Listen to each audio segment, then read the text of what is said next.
As the years trickled away, and the thorns filled with dog roses, her soul grew easier. There were stones inside her heart that would never stop grinding together, but they did not weigh so heavily in the years when no princes came.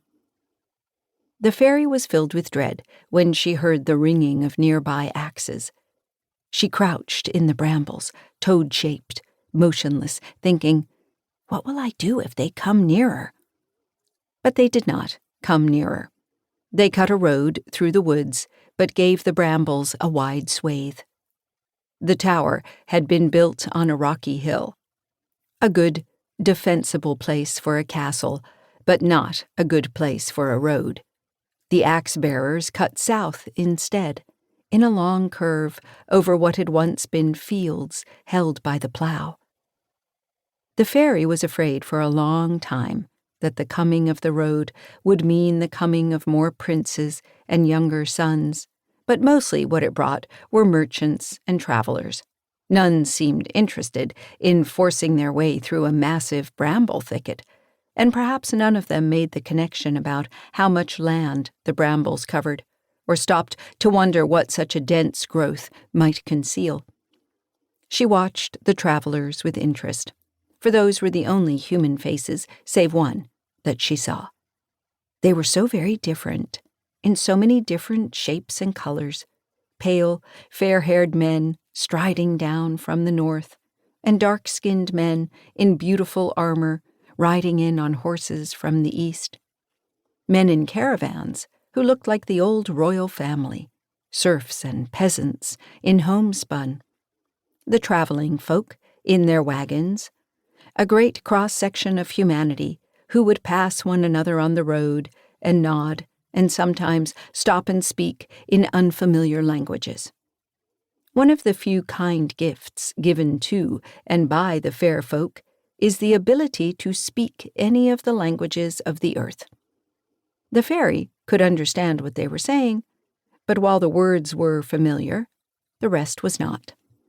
She did not recognize the names of the cities they spoke of, nor the kings, nor caliphs, and the details of taxation and trade law were beyond her.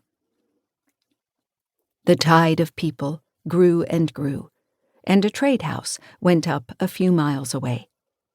The fairy could see the smoke of it in the sky.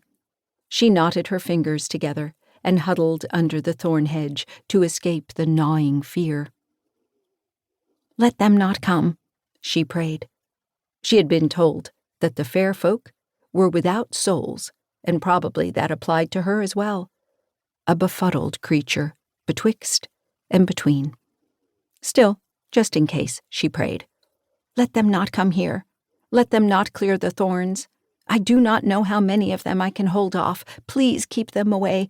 Amen." She added the last, worriedly, not sure if that made it a prayer or if she was supposed to be doing something else. The royal family's priest had been reasonably accepting of her presence, but that tolerance had not extended to teaching her how to make a prayer correctly. Perhaps something heard her prayer. The flow of people slowed to a trickle. The merchants stopped coming. The fairy saw only a few people.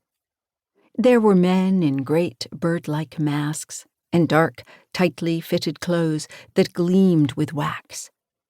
They strode by like herons, like birds of prey, and the fairy cowered away from them.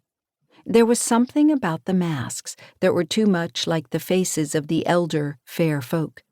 Even so, she preferred the birdmen to the screamers.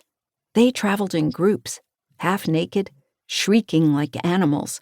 Sometimes they struck themselves with ropes of thorns, howling as the blood flowed, then cackling with laughter. They stank of madness. One ran a little way into the brambles, tearing his skin on the thorns, and then staggered out again. The fairy, toad-shaped, waited until the rains had come and gone before she came near those brambles again. Whatever madness had infected the screamers, she would not risk contact with it. After a time, there were neither birdmen nor screamers. There was no one at all.